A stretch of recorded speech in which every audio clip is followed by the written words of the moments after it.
Artigo 45. Ficam excluídas do monopólio estabelecido pelo artigo 177, inciso 2º, da Constituição as refinarias em funcionamento no país amparadas pelo artigo 43 e nas condições do artigo 45 da Lei nº 2.004, de 3 de outubro de 1953. Parágrafo único. Ficam ressalvados da vedação do artigo 177, parágrafo 1º, os contratos de risco feitos com a Petróleo Brasileiro S.A. Petrobras, para pesquisa de petróleo, que estejam em vigor na data da promulgação da Constituição. Artigo 46. São sujeitos à correção monetária desde o vencimento, até seu efetivo pagamento, sem interrupção ou suspensão, os créditos junto a entidades submetidas aos regimes de intervenção ou liquidação extrajudicial, mesmo quando esses regimes sejam convertidos em falência. Parágrafo único. O disposto neste artigo aplica-se também. Inciso 1º.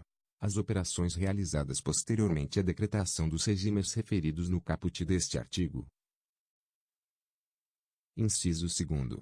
As operações de empréstimo, financiamento, refinanciamento, assistência financeira de liquidez, cessão ou subrogação de créditos ou cédulas hipotecárias, efetivação de garantia de depósitos do público ou de compra de obrigações passivas, inclusive as realizadas com recursos de fundos que tenham essas destinações.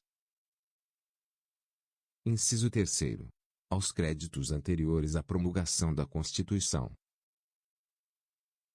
Inciso 4º. Aos créditos das entidades da administração pública anteriores à promulgação da Constituição, não liquidados até 1 de janeiro de 1988. Artigo 47. Na liquidação dos débitos, inclusive suas renegociações e composições posteriores, ainda que ajuizados, decorrentes de quaisquer empréstimos concedidos por bancos e por instituições financeiras, não existirá correção monetária desde que o empréstimo tenha sido concedido. Inciso 1º.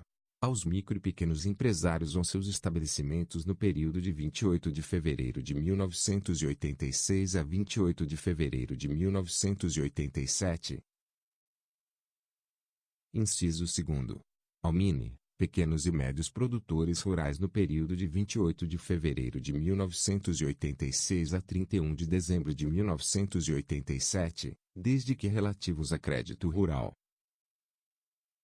Parágrafo 1º. Consideram-se, para efeito deste artigo, microempresas as pessoas jurídicas e as firmas individuais com receitas anuais de até 10.000 obrigações do Tesouro Nacional, e pequenas empresas as pessoas jurídicas e as firmas individuais com a receita anual de até 25.000 obrigações do Tesouro Nacional. Parágrafo 2º. A classificação de mini, pequeno e médio produtor rural será feita obedecendo-se às normas de crédito rural vigentes na época do contrato. Parágrafo 3º. A isenção da correção monetária a que se refere este artigo só será concedida nos seguintes casos. Inciso 1º. Se a liquidação do débito inicial, acrescido de juros legais e taxas judiciais, vier a ser efetivada no prazo de 90 dias, a contar da data da promulgação da Constituição. Inciso 2º. Se a aplicação dos recursos não contrariar a finalidade do financiamento, cabendo o ônus da prova à instituição credora. Inciso 3º. Se não for demonstrado pela instituição credora que o mutuário dispõe de meios para o pagamento de seu débito, excluído desta demonstração seu estabelecimento, a casa de moradia e os instrumentos de trabalho e produção. Inciso 4º. Se o financiamento inicial não ultrapassar o limite de 5.000 obrigações do Tesouro Nacional. Inciso 5º. Se o beneficiário não for proprietário de mais de 5 módulos rurais. Parágrafo 4º. Os benefícios de que trata este artigo não se estendem aos débitos já quitados e aos devedores que sejam constituintes. Parágrafo 5º. No caso de operações com prazos de vencimento posteriores à data limite de liquidação da dívida, havendo interesse do mutuário, os bancos e as instituições financeiras promoverão, por instrumento próprio, alteração nas condições contratuais originais de forma a ajustá-las ao presente benefício. Parágrafo 6º. A concessão do presente benefício por bancos comerciais privados em nenhuma hipótese acarretará ônus para o poder público, ainda que através de refinanciamento e repasse de recursos pelo Banco Central.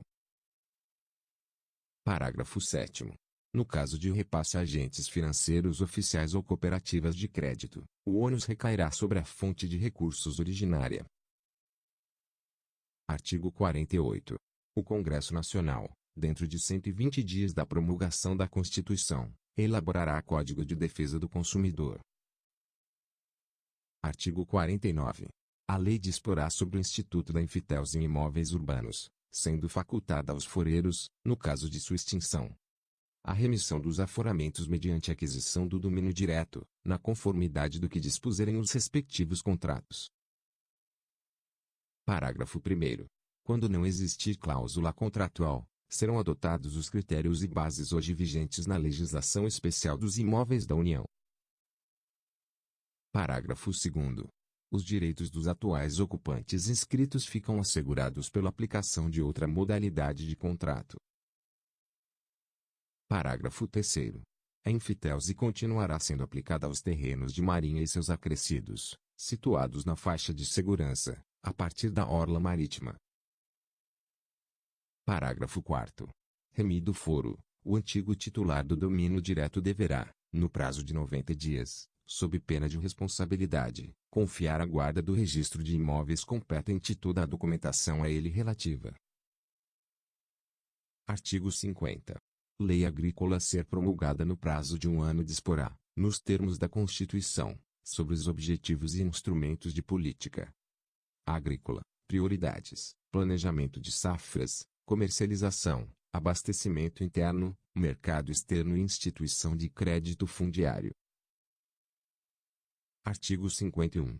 Serão revistos pelo Congresso Nacional, através de comissão mista, nos 3 anos a contar da data da promulgação da Constituição, todas as doações, vendas e concessões de terras públicas com área superior a 3.000 hectares, realizadas no período de 1º de janeiro de 1962 a 31 de dezembro de 1987. Parágrafo 1º. No tocante às vendas, a revisão será feita com base exclusivamente no critério de legalidade da operação. Parágrafo 2º.